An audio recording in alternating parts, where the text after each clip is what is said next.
niwe uzabanziriza abazaba bakiriho. Niyo mpamvu rero uru ni urubuto yarakiriye ubugingo muri we, yarakiriye imbaraga zo kuzuka zimurimo. Urubuto kugira ngo rumere ugomba kuba ari ruzima.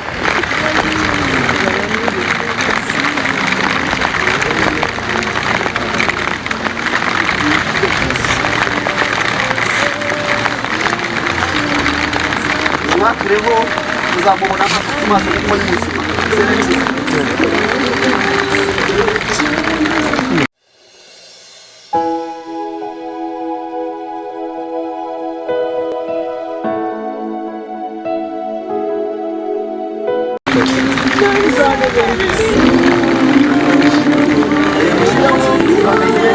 Urangiza azajya yegerayo, urangiza azajya atangirira.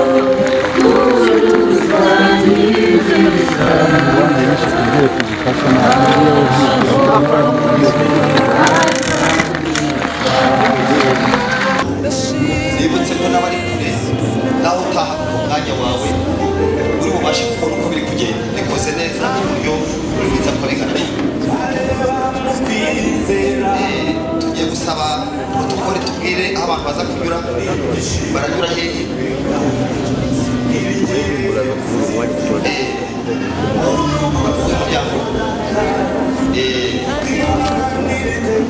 Aha, tugomba kugira umuryango umwe tunyuramo, niyo mpamvu dushaka kugira ngo abantu barasezera, baraca hano imbere, baca ku muryango hagati.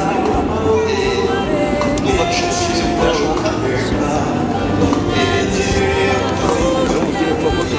Hanyuma gusezera gukora vuba kugira ngo atange umwanya, sabe protokole haboneke inzira, ariko mbwire n'abandi mwaba muri hejuru murabikurikiranira ko hari ubuhanga bw'ibyo. Ndabona batubwiye ku buryo bwiza ari gucana mu gikari. Reka sabe iyi side ya hano utanga inzira, uduce hano ntabwo tubatinda. Reka dusabe abo muri iyi nzira mutange inzira, kasabe protokole wihuta bamaze gusezera. Abantu ntiwemerere ko abandi baza baturutse hano, ahubwo abantu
niyo mpamvu rero ngira ngo gushyiraho indabyo z'ibyiringiro kuko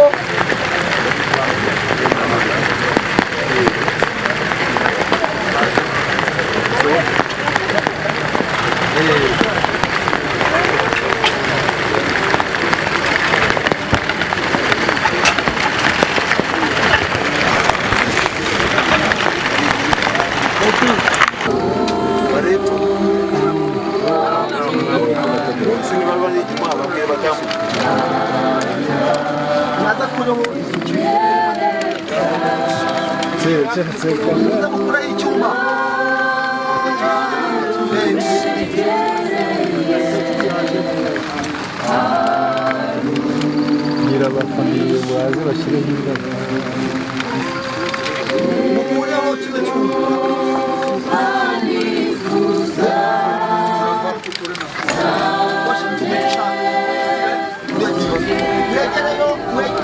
mwegereyo bakore kano kazi naho inyuma naho urakorera turazikira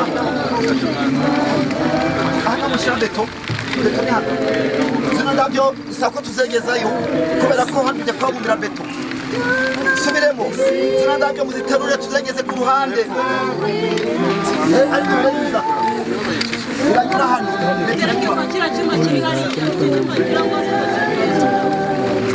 mwegereyo icyo cyuma turagikoresha icyo cyuma mwahagazemo turagikoresha n'izi mbaho zirakora